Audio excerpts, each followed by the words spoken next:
मालिकेच्या आजच्या भागाचे अपडेट जाणून घेऊया आपल्या आजच्या व्हिडिओमध्ये। तर आपण इथे पाहतोय की आता इकडे राजन आणि राजनबरोबर अन्नपूर्णा हे दोघंजण जायला निघालेले असतात। जाताना राजन आणि अन्नपूर्णा कमळीला समजावतात की कमळी कसलीच काळजी करू नको, अजिबात टेन्शन घेऊ नको, आम्ही आहोत तुझ्याबरोबर, तू एकटी नाही आहेस। अन्नपूर्णा तिला म्हणते, कमळी हे बघ बाळा, तुझं इकडचं काम संपलं की लवकरात लवकर तिकडे मुंबईला आपल्या घरी निघून ये, आपण तिकडे एकत्र राहायचं आहे, समजलं ना। उगाचच्या उगाच तुला काळजी करण्याची आणि इथेच राहण्याची काहीही गरज नाही आहे। आणि सगळ्यात महत्त्वाचं म्हणजे कमळी, तुला कधीही कशाचीही कमी भासली, कसलीही गरज असली तर अगदी बिनधास्त निसंकोचपणे कधीही मला फोन कर, समजलं। त्याबरोबर मग आता बंड्या, निंगी, ऋषी यांनासुद्धा अन्नपूर्णा मॅडम सेम गोष्ट सांगतात, तुम्हालासुद्धा कसली गरज लागली तर मला कॉल करा। त्यानंतर मग आता दुसऱ्या बाजूला इकडे अनिकाची चिडचिड होत असते। ती म्हणत असते, ग्रानी मला ना आता तुझा खूप जास्त राग येतोय, म्हणजे आपण आता मस्त पार्टी करत असायला हवं होतं। त्यावर लगेचच इकडे तिला तिची मुलगीसुद्धा म्हणते, हो नाही तर काय आई, अगं आपण पार्टी करत असायला हवं होतं, त्या कमळीची आई मेली गेली खपली, आपलं टेन्शन गेलं। मग त्याबरोबर आता रागिनी पुढे म्हणत असते, राजन आणि त्या अन्नपूर्णा मॅडम त्या कुठं गेल्या आहेत, याचं टेन्शन आपण का घ्यायचं एवढं, मगापासून तू उगाचच्या उगाच आम्हाला टेन्शन देऊन ठेवलं आहे, मला ना तुझं काही कळतच नाही आई, तू काय वागशील कधी काय नाही मला ना समजतच नाही बाई तुझं। मला वाटलं होतं मस्त पार्टी करू, मस्त सेलिब्रेट करू, एन्जॉय करू, तर ते सगळं राहिलं दूर, तू इथे आम्हाला इथे बसवून ठेवलं आहेस। त्याबरोबर मग लगेचच कामिनी म्हणते, तुम्ही दोघीजणी ना गप्प बसा, तुम्हाला काही कळत नाही, तू एक काम कर, तू पहिला राजनला फोन कर। त्यावर रागिनी म्हणते, अगं पण आता मी का करू त्याला फोन, माझा काय संबंध, गेलाय ना तो त्याचा तसा येईल की परत आई। त्याबरोबर मग आता ती म्हणते, मी सांगते तेवढं कर ग, तुला फोन कर सांगितलंय ना, मग तू गुपचूपपणे फोन कर। त्याबरोबर रागिनी लगेचच आता राजनच्या फोनवरती फोन करते। आता राजन हा फोन उचलत नसतो। त्याबरोबर मग इकडे लगेचच आता कामिनी म्हणत असते की अगं हा फोन का उचलत नाही आहे, पुन्हा कर ना ट्राय। त्याबरोबर रागिनी म्हणते, अगं आई खरंच राजन फोन नाही उचलत आहे, तुला काय एवढं टेन्शन येऊन राहिलं आहे। त्याबरोबर मग इकडे कामिनी आता मनातल्या मनात विचार करू लागते। ती मनात म्हणत असते की कळलं तर नसेल ना कोणाला काही खरं समजलं असेल का त्यांना।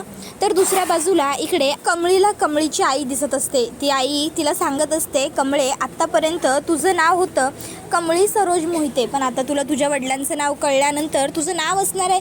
आणि इतक्यात समोरून आईवरती गोळी झाडली गेली आणि आई खाली कोसळली।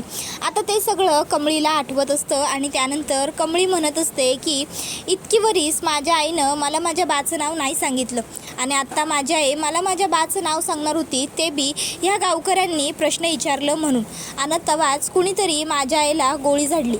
माझ्या आईचं कुणाबरोबर बी कसलं बी वैर नव्हतं, तरी बी ह्या गावात असं का घडलं हे मला शोधून काढायचंच आहे, कुठल्या बी परिस्थितीत हुडकायचं आहे मला समज। ऋषी म्हणतो, कमळी अजिबात काळजी करू नकोस, हे बघ तुझ्या या प्रवासात तू बिलकुल एकटी नाही आहेस, मी आहे तुझ्याबरोबर, तुला कधीच एकटं पडू देणार नाही आहे मी कमळी, मी तुझी सोबत करेन, मी असेनच तुझ्या पाठीशी कायम ठामपणे, तू बिलकुल काळजी करू नकोस, निश्चिंत आणि निवांत राहा आणि तू पुढचं तुझं काम कर। त्याबरोबर आता लगेचच बंड्या आणि निंगीसुद्धा कमळीला म्हणतात, व्हय कमळे तुला घाबरण्याची काय बी गरज नाही, आणि तू एकली नाहीच आहेस, आम्ही आहोत नवं, आम्ही समधे आहोत तुझ्या मागं। त्याबरोबर कमळी म्हणते, चला मग आजपासूनच आपण आपल्या प्रवासाला सुरुवात केली पाहिजे, कारण आता आपल्याला ह्या गावात बसून आणि इथं थांबून काय बी मिळणार नाही आहे। माझे आबा आणि माझे आई ह्या गावचं नव्हतं, आई आणि आबा कुठून तरी दुसरीकडूनच इकडं आलं होतं, मग आता ते दोघं इकडं कुठून आलं होतं, त्यांचं काय इकडं येण्यामागचं कारण होतं हे समजा मला हुडकून काढावं लागेल, आणि आता मला ह्या समध्या गोष्टींसाठी अजिबातच उशीर करायचा नाही आहे, मला समध्या गोष्टी पटापट करायच्या आहेत। त्यानंतर कमळी चौकशी करायला सुरुवात करते। कमळी आता तिथे असलेल्या एका तात्यांना विचारते, तात्या तुम्हासनी माझा आई आणि आबा ह्या गावात कवा आलं ते ठावं असेल नवं। त्यावर ते म्हणतात, मला काही माहीत नाही, तुला चौकशा करायला हीच वेळ मिळाली का। कमळी एका बाईकडे येते तर तीसुद्धा तिला उद्धटच उत्तर देते। मग कमळीला गावचे सरपंच भेटतात। कमळी सरपंचांकडे चौकशी करते तर सरपंच म्हणतात की आबा ह्या गावात राहिलं आणि ह्या गावातच होऊन गेलं बघ, ह्या गावात त्यांनी समध्यांना आपलंसं केलं, जीव लावला, माया लावली, पर कवा बी आबा कुठल्या गावनं इकडं आलं हे काही बोललं नाही बघ, आबांनी कुणासनी बी कधीच कळूच दिलं नाही की ते कुठचं आहेत किंवा त्यांचं मूळ काय आहे. त्याबरोबर मग आता ऋषीला टेन्शन येतं की आपण आता मग कसं शोधून काढायचं सत्य. तर दुसऱ्या बाजूला इकडे आता जी कामिनी असते ती तिच्या माणसाला कॉल करते आणि आता ती त्याला विचारते की काय रे, मला तुझा फोन बंद का लागत होता. त्यावर तो म्हणतो, अहो मॅडम काय सांगू तुम्हाला, माझ्या फोनची बॅटरी लो झाली होती, फोन पार स्विच ऑफ होऊन गेला होता, त्यामुळे बंद आला असेल. त्यावरती म्हणते, काय कारण दिलं आहे, वा वा शाबास, आता मला ते सगळं सोड, महत्त्वाचं सांग. ते म्हणजे ते राजन आणि त्याची ती आई अन्नपूर्णा ते दोघंजणं तिकडे गेलेत त्या कमळीच्या गावी. तुला तिकडे काही वेगळं वाटतंय का, काही विचित्र हालचाली जाणवत आहेत का, काही सस्पिशियस आहे असं वाटतंय का तुला, काही घडतंय का तिथे वेगळं असं. त्याबरोबर तो म्हणत असतो की नाही नाही मॅडम, तुम्हाला जे काही वाटतंय ना तसं इथं काही बी घडत नाही आहे. अहो म्हणजे ते अन्नपूर्णा मॅडम आणि राजन साहेब तर कवाचेच इकडनं निघून पण गेलेले आहेत. त्याबरोबर मग आता लगेचच इकडे ती म्हणायला लागते काय. त्यावर मग तो म्हणतो की हो. मग ती म्हणते त्यांच्याबरोबर आणखीन कोणी होतं का. त्यावर मग आता लगेचच तो म्हणतो की मॅडम ते काही मला माहीत नाही बघा, अहो मला तेवढं दिसलं नाही. मग कामिनी तिला सांगते की आता तू त्यांच्या गाडीचा पाठलाग कर. तर दुसऱ्या बाजूला इकडे एका मुलाच्या हाताला मार लागलेला असतो, त्याचा हात दुखावलेला असतो आणि तो ओरडत असतो, विवळत असतो. गावातली लोक ॲम्ब्युलन्स बोलवा करत असतात. पण तोपर्यंत आता त्या ठिकाणी कमळी पोहोचते. कमळी त्या मुलाची मदत करते, त्याचा हात सरळ करते. त्याबरोबर गावातली लोक कमळीचे आभार मानतात आणि म्हणतात, खरंच कमळे तुझ्यामुळं सगळं व्यवस्थित झालं बघ. त्याबरोबर मग आता जे सरपंच साहेब असतात ते म्हणतात, बघितलं ना, नेहमी मी म्हणत असतो की कमळी गावचा अभिमान आहे, कमळी गावची शान आहे, कमळी आहे म्हणून गाव आहे, कळलं ना का बोलतो ते सगळं. त्याबरोबर ऋषी म्हणते, नाही ते सगळं तर बरोबर आहे, कमळी गावची शान आहे, कमळी गावचा अभिमान आहे, स्वाभिमान आहे, सगळं आहेच की. पण जेव्हा कमळीला गरज असते तेव्हा तुम्ही कोणीच कमळी बरोबर नसता. जेव्हा तुम्हाला कमळीची गरज असते तेव्हा मात्र कमळी तुमच्यासाठी सदैव उभी असते. कमळीची अडचण असते तेव्हा कुठे जातं गाव, कुठे जातात सगळी लोक. याच कमळीला जेव्हा आबा होते तेव्हा कुणी एक प्रश्न विचारला नाही आणि जेव्हा ती मुंबई युनिव्हर्सिटीत पहिली आली तेव्हा सगळ्यांनी तिचं कौतुक केलं, तिचा गौरव केला. पण आज जेव्हा तिच्याबरोबर कोणीच नाही आहे तेव्हा तुम्ही सगळ्यांनी मिळूनसुद्धा तिला एकटं पाडलं. तिला अजिबात सपोर्ट करायचा नाही आहे तुम्हाला. आता तिचा बाप कोण आहे, तिला जन्म कोणी दिला आहे, हे सगळं तुमच्यासाठी महत्त्वाचं आहे का. माणसाच्या भविष्यापेक्षा, माणसाच्या वर्तवणुकीपेक्षा त्याचा भूतकाळ काय असू शकतो हे गरजेचं असतं का. त्याबरोबर मग आता लगेचच इकडे एक काका असतात, ते सांगतात की कमळे, अगं मला जादा काही ठाऊक नाही, पण आबा आहेत की नाही पलीकडच्या बाजूला जे गाव आहे ना तिकडच्या पोस्ट ऑफिसात सारखं जायचं बघ. म्हणजे दर 15 दिवसांनी, महिन्यानी, आठवड्यानी आबांची फेरी तिकडे असायचीच. म्हणजे ते का जायचे ते तर ठावं नाही, पण जायचे.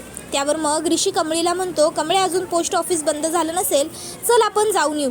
तर इकडे कामिनी विचार करते की बराच वेळ होऊन गेला आता, पण अजूनही राजन आणि अन्नपूर्णाचा काही पत्त्या नाही आहे. आता मी एक काम करते, मी स्वतःच राजनला फोन लावून विचारते. तसंही मी त्याला फोन लावल्याने असा काय फरक पडणार आहे.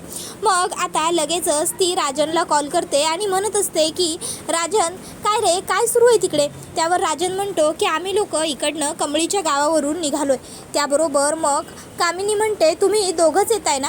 त्यावर राजन आता अन्नपूर्णाकडे बघतो आणि कामिनीला म्हणतो, काय प्रश्न विचारतेस हा आत्या, आता दोघं जण आलो होतो म्हटल्यावर दोघंच जण परत येणार ना, आमच्याबरोबर तिसरं कोण असणार. त्याबरोबर कामिनी म्हणते, अरे नाही रे, तसं नाही, म्हणजे मला काय वाटलं की तुम्ही दोघं जण गेला होतात ना, तर तुझी काळजी घेण्यासाठी कोणी तुमच्याबरोबर आहे की काय, म्हणून मी फक्त विचारलं, बाकी काही नाही, असू दे, तुम्ही दोघं जण येत आहे, या सावकाश या. त्याबरोबर कामिनी फोन कट करते आणि म्हणते, चला, याचा अर्थ माझ्या मनाप्रमाणे सगळं घडतंय. म्हणजे त्या राजनलासुद्धा कमळीबद्दल अजूनही काहीही समजलेलं नाही आहे. कोणाला कधीच काही कळता कामा नये. एवढी वर्ष मी जे गुपित दडवून ठेवलेलं आहे ते तसंच दडून राहिलं पाहिजे. तर दुसऱ्या बाजूला इकडे ऋषी, कमळी, बंड्या आणि निंगी सगळेच जण पोस्ट ऑफिसला पोहोचलेले असतात. पोस्ट ऑफिस बंद होण्याची वेळ झालेली असते. कमळी त्यांना म्हणते, दादा एक काम होतं. त्यावर ते सांगतात, माफ करा, आता डायरेक्ट परवाच्याला या, उद्याच्याला पोस्ट ऑफिस बंद आहे आणि आज इथं काम होऊ शकणार नाही, कारण काम होण्याची वेळ संपलेली आहे. त्यावर कमळी म्हणते, अहो दादा महत्त्वाचं काम आहे. ते म्हणतात महत्त्वाचं काम होतं तर मग लवकर यायचं होतं. त्यावेळी ऋषी रिक्वेस्ट करतो की ओ दादा खरंच खूप महत्त्वाचं काम आहे, घ्या ना ऐकून. त्यावर ते दादा म्हणतात बोला काय काम आहे. मग कमळी म्हणते की माझे आजोबा म्हणजे आबा, आणि मग ते आबा नाही, जोवर तिला तिच्या प्रश्नांची उत्तरं मिळत नाही ना तोवर ती इकडे आलीच नसती. एकदा का तिचं सगळं व्यवस्थित झालं की त्यानंतर मगच ती आपल्याकडे येईल. खरंच त्याबरोबर आता हा व्हिडिओ इथेच संपतो. व्हिडिओ आवडला असेल तर व्हिडिओला लाईक करा, चॅनलवर नवीन असाल तर चॅनलला सबस्क्राईब करा आणि बेल आयकॉन आठवणीने प्रेस करा, जेणेकरून तुम्हाला पुढच्या प्रत्येक व्हिडिओचं नोटिफिकेशन मिळत जाईल. धन्यवाद.